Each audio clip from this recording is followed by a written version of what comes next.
Hello दोस्तों, online concept class में आपका स्वागत है। तो दोस्तों, आज हम बात करने वाले हैं 11th फिजिक्स अगला लेक्चर त्रुटि यानी एरर। हमने उससे पहले 2-3 लेक्चर फिनिश कर लिए हैं, छोटे मोटे डेफिनेशन और हमने विमा कैसे निकालते हैं, मात्रक कैसे निकालते हैं, वो छोटे मोटे टॉपिक कवर कर लिए हैं। अब इसमें आपकी सेकंड लास्ट क्लास है, आपका त्रुटि टॉपिक और आपका मेरा मतलब एक पद्धति से दूसरी पद्धति में कैसे कन्वर्ट करते हैं किसी भी यूनिट को, वो हम इससे पिछली क्लास में बताएंगे। तो आज हमारा फोकस रहेगा त्रुटि यानी एरर। त्रुटि टॉपिक क्या है उसकी हम बात करेंगे, डिटेल पूर्वक बात करेंगे। ध्यान से देखते जाइए। हम चारों की बात करेंगे, प्लस के कारण यानी योग के कारण, माइनस के कारण और भाग के कारण और गुणा के कारण। तो हम सभी की बात करेंगे और घात के कारण भी बात करेंगे हम। ध्यान से देखते जाइए त्रुटि क्या होती है। और देखो, त्रुटि टॉपिक को मैं आपके समझाने के लिए एक छोटी सी डेफिनेशन का यूज करूँगा, एक छोटे से पॉइंट का यूज करूँगा, एक छोटी सी वैल्यू का यूज करूँगा। देखो, मैं आपको एक 2 की टेबल लिखाता हूँ। 2 इंटू 2 कितना होता है? 4 होता है। 4 इंटू 2 कितना होता है? 8 होता है। 8 इंटू 2 कितना होता है? 16 होता है। बट हम 15 कर देते हैं, कोई दिक्कत? इसे समझाने के लिए, डेफिनेशन को समझाने के लिए मैं बता रहा हूँ आपके लिए। 2 दूनी 4, 4 दूनी 8, 8 दूनी 16 आने चाहिए था।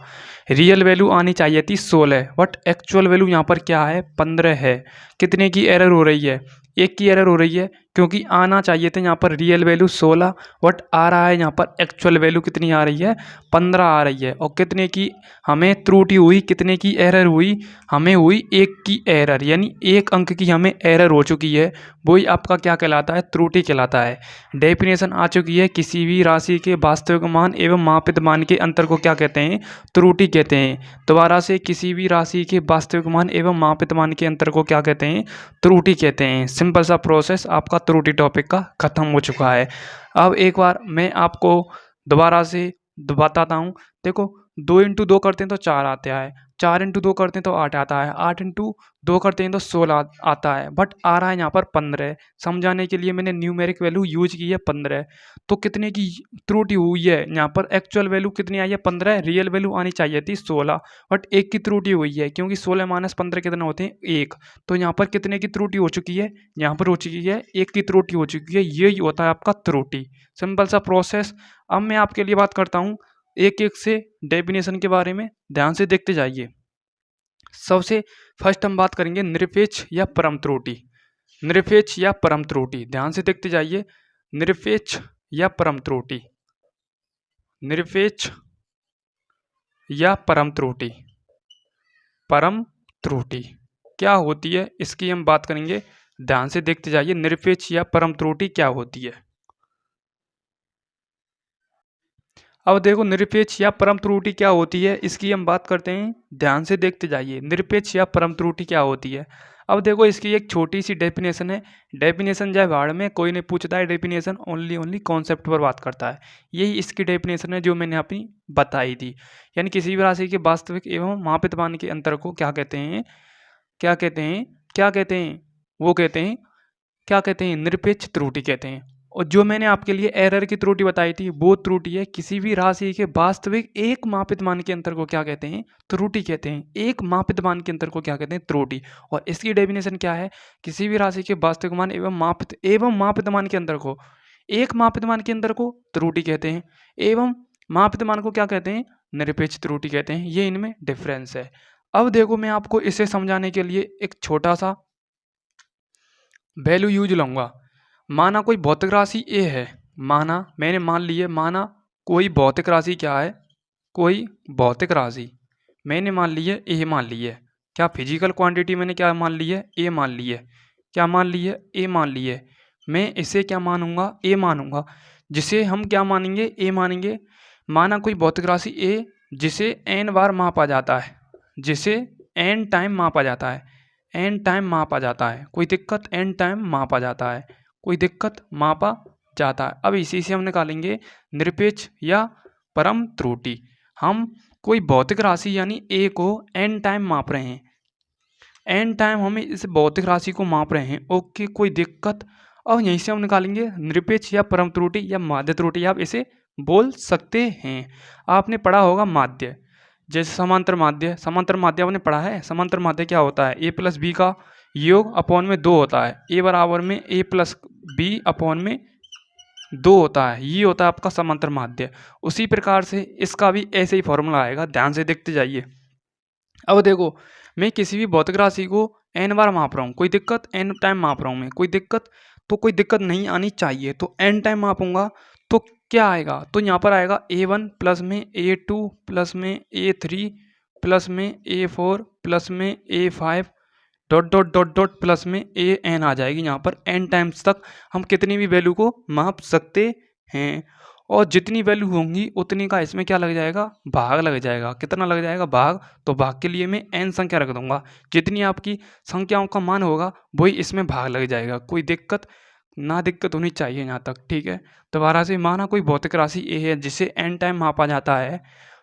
जैसे समांतर माध्य का फॉर्मूला क्या होता है, a बराबर में a प्लस बी अपॉन में 2 होता है। जैसे ही मैं ये n यानी होती है संख्या, नंबर ऑफ संख्या। मैं यहाँ पर लिख देता हूँ, n का मान क्या होता है, नंबर ऑफ संख्या। नंबर ऑफ संख्या यानी संख्याओं का मान। नंबर ऑफ संख्या क्या होता है, नंबर ऑफ संख्या। नंबर ऑफ वैल्यू भी लिख सकता हूँ मैं, कोई दिक्कत नहीं होनी चाहिए, ठीक है। जितनी भी वैल्यू होंगी n की वो आपको जोड़नी है, और जितनी वैल्यू हैं, जैसे ये है वैल्यू 1 प्लस में 2 प्लस में 3 प्लस में 4, कितनी वैल्यू है ये, कितनी वैल्यू है, 4 और 3 7, 7 और 2 कितने होते हैं, 9, 9 और 1 10। तो 10 बट्टा कितना का भाग लगेगा, 1 2 3 4 5, 1 2 3 4 है तो 4 का भाग लग जाएगा। कितना आ जाएगा, वो आप 4.4 आ जाएगा मेरे हिसाब से, 4.5 आ जाएगा मेरे हिसाब से, 2.5 आ जाएगा। कोई दिक्कत, ऐसे ही आपको क्या निकालना है, निरपेक्ष या परम त्रुटि या माध्य त्रुटि निकालनी है। कोई दिक्कत, एक बार स्क्रीनशॉट लेना चाहें तो स्क्रीनशॉट ले सकते हैं आप जल्दी से जल्दी।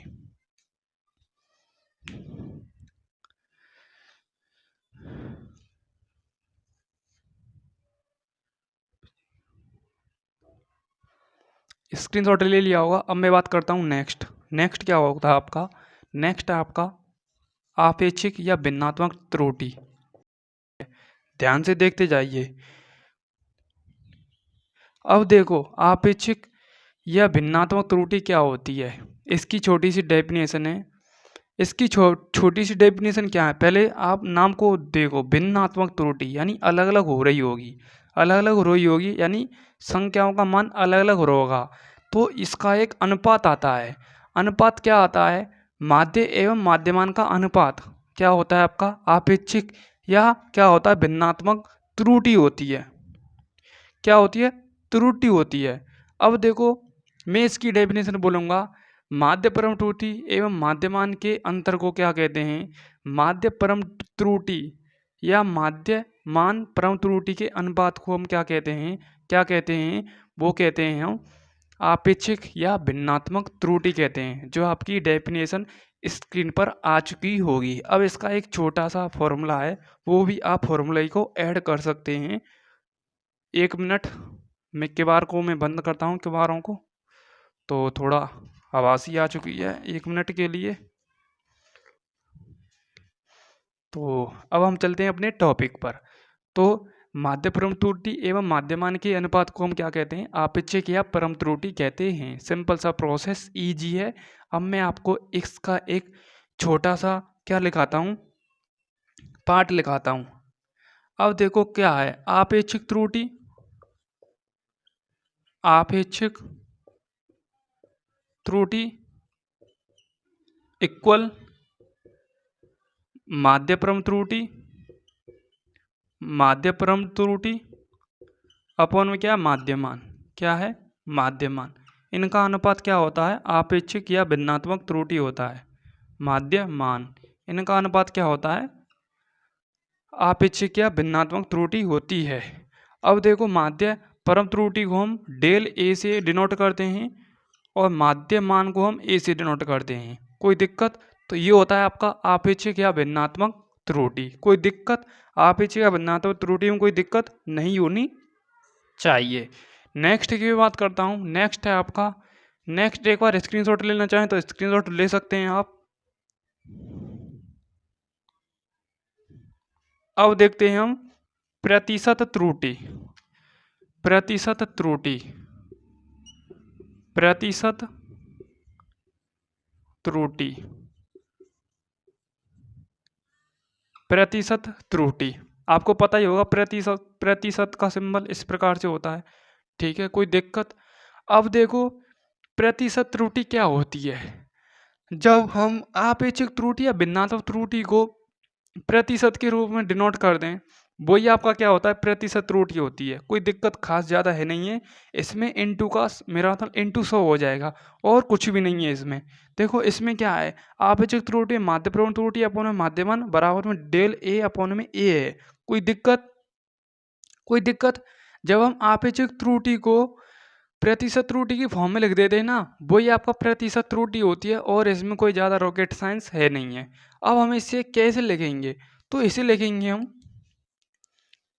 लिखेंगे हम डेल ए अपॉन में ए इंटू 100 का इसमें क्या हो जाएगा, गुणा हो जाएगा और कुछ भी नहीं है। ठीक है, प्रतिशत भी आप लिख सकते हैं पीछे। ये है आपकी क्या, प्रतिशत त्रुटि। कोई दिक्कत? कोई दिक्कत आपको नहीं होनी चाहिए। ठीक है, ये हो गई आपकी क्या हो गई, प्रतिशत त्रुटि। आप इक्वल में प्रतिशत त्रुटि भी लिख सकते हैं, कोई दिक्कत होनी चाहिए। इसे आप उठा लो क्योंकि 100% को ही डिनोट कर रहा है। कोई दिक्कत? डेफिनेशन आ चुकी होगी आपकी स्क्रीन पर। नेक्स्ट की बात करते हैं हम। अब नेक्स्ट आपका यहाँ से आगे, अब आपका यहाँ से आगे टॉपिक चालू होगा आपका एरर का। प्लस के कारण हम देखेंगे। सबसे पहले एक बार स्क्रीनशॉट लेना चाहें तो ले सकते हैं। मैं आपकी एक बार रिवीजन करता हूँ, ध्यान से देखते जाइए। त्रुटि क्या होती है? त्रुटि एक ऐसा शब्द है जो हम किसी भी चीज़ में एरर देखते हैं, कमी देखते हैं, वही आपकी क्या कहलाती है, त्रुटि। त्रुटि हमेशा कमी को डिनोट करता है। ठीक है, कितने की हमें कमी हुई है। अब हम सबसे पहले हमने पढ़ी थी निरपेक्ष या परम त्रुटि। माना कोई भौतिक राशि ए है जिसे हम n टाइम माप सकते हैं, वो आपकी क्या कहलाती है, निरपेक्ष त्रुटि। ये इसको डिनोट करने का एक छोटा सा डेफिनेशन है। वैसे इसकी डेफिनेशन मैं आपके लिए पहले बता चुका हूँ। किसी भी राशि के मापित मान एवं वास्तविक मान के अंतर को क्या कहते हैं, निरपेक्ष या परम त्रुटि कहते हैं। इस प्रकार से मैंने ये बिल्कुल बताया है, सिंपल सा प्रोसेस। आप एक बार मुझे कमेंट कीजिए आपको टॉपिक कैसा लग रहा है। अब मैं आगे बढ़ूंगा यहाँ से आगे। तो आपने स्क्रीनशॉट ले लिया होगा। अब यहाँ से आगे ध्यान ध्यान से देखते जाइए। योगफल के कारण, राशियों के योगफल के कारण देखेंगे हम। राशियों के योगफल के कारण कैसे याद कर सकते हैं, राशियों के योगफल के मतलब जोड़ने के कारण। माना कोई भौतिक राशि मैंने ए और बी मान ली, जिन्हें जोड़ने पर राशि हमें क्या प्राप्त होती है, जेड प्राप्त होती है। तो मैं लिख लेता हूँ एक लाइन। तो हम ए और बी को जोड़ लेंगे यहाँ पर। तो जेड बराबर में क्या आ जाएगा आपका, ए प्लस में बी आ जाएगा। ठीक है, अब हम क्या करेंगे यहाँ से आगे कि हमारा योगफल के कारण त्रुटि आ जाए। सिंपल सा प्रोसेस है, हम इसे करेंगे जेड प्लस डेल जेड। इस प्रकार से हम इसे फॉर्म में लिख लेंगे, ए प्लस में डेल ए। कोई दिक्कत? क्योंकि जुड़ेगी त्रुटि हमेशा। ठीक है, डेल ए, कोई दिक्कत?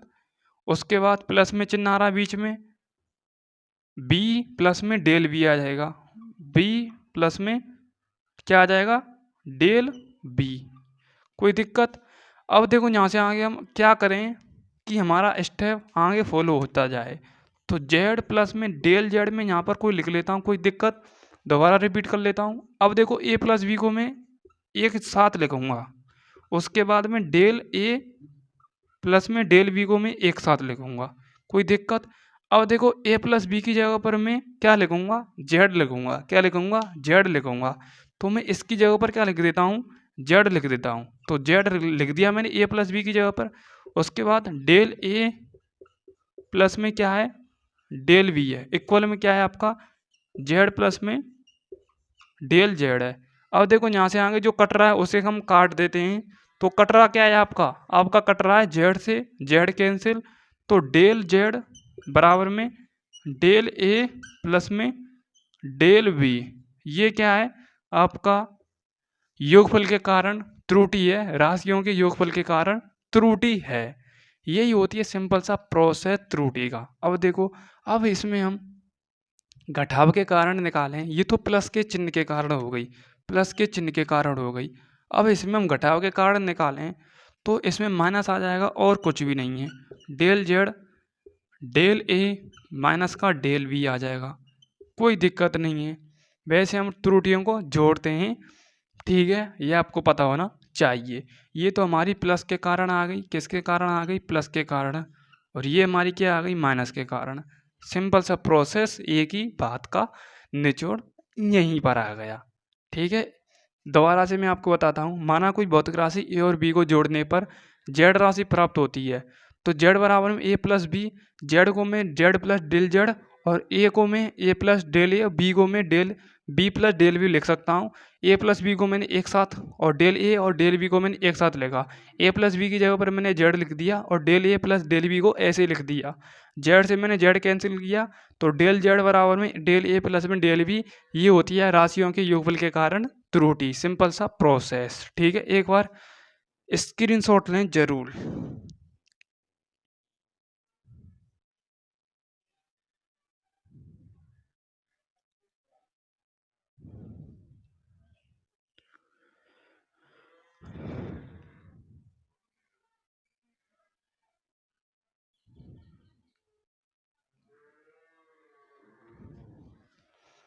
आपने स्क्रीनशॉट ले लिया होगा, मुझे पूरी उम्मीद है। एक मिनट, थोड़ा गड़बड़। हाँ, अब एक बार मैं न्यूमेरिकल कराता हूँ आपके लिए, छोटा सा न्यूमेरिकल है, फिर हम क्लास को रैप अप करेंगे, यहीं पर बंद करेंगे क्योंकि मौसम गड़बड़ी कर रहा है। मैं लास्ट में आपको, एक मिनट, इसको मैं यहीं पर धर लेता हूँ, ठीक है। लास्ट में आके मैं आपको सेकंड क्लास भी लगा दूंगा, त्रुटि कोई दिक्कत नहीं है। एक क्वेश्चन देखिए आप, क्वेश्चन यही है, कोई ज़्यादा खास है नहीं है। दो छड़ों की प्रेक्षित लंबाई है, एल लंबाई दे रखी है आपकी 20.5, और प्लस माइनस का दोनों का आपका क्या है, सिंबल है 0.2 है सेंटीमीटर, और L2 की लंबाई भी दे रखी है, और छड़ों की लंबाई का योग पूछ रहा है वो, यानी जोड़क पूछ रहा है वो, ठीक है, जोड़ पूछ रहा है। तो क्या वो अधिकतम संभावित त्रुटि, अधिकतम संभावित त्रुटि की वो बात कर रहा है। तो ध्यान से देखते जाइए, देखो उसने L1 की वैल्यू दे रखी है और L2 की वैल्यू दे रखी है। L1 की वैल्यू कितनी दे रखी है, मैं एक बार मैं लिख लेता हूँ क्योंकि यहाँ पर ये बोर्ड ऐसा है नहीं है।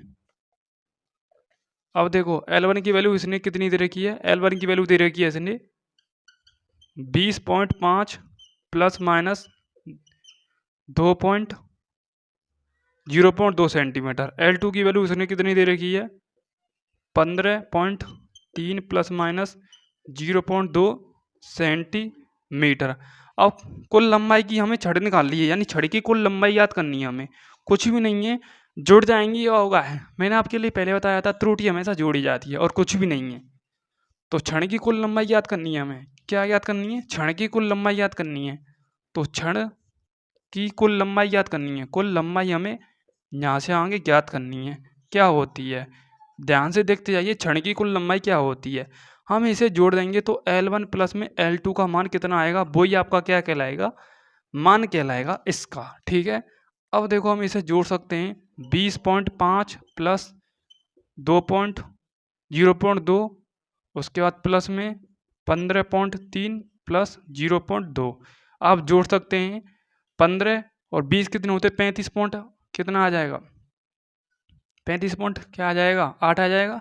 मेरे हिसाब से 35.8 आ जाएगा। तो 35 पॉइंट क्या आ जाएगा, 8 आ जाएगा, प्लस 0.2 0.4 आ जाएगा। ये है आपका क्या, क्षण की कुल लंबाई, ठीक है। कोई दिक्कत, कोई दिक्कत आपको नहीं होनी चाहिए। इसमें भी इतना ही वैल्यू दे रखा है, देखो आप देख सकते हैं, इसमें भी आपके लिए इतना ही वैल्यू दे रखा है। एक मिनट, कैमरा की साइड में दिखाई देता हूँ, देखो, ठीक है, आपको पता ही चलेगा क्या होगा, इतना ही मान है, ठीक है। अब अधिकतम त्रुटि, संभावित त्रुटि पूछ रहा है, तो अधिकतम त्रुटि 0.4 आ जाएगा, सिंपल सी बात है, ठीक है, सिंपल सा प्रोसेस है, ठीक है। अधिकतम संभावित त्रुटि का मान पूछ रहा है वो, सिंपल सा प्रोसेस, एक बार स्क्रीनशॉट लें।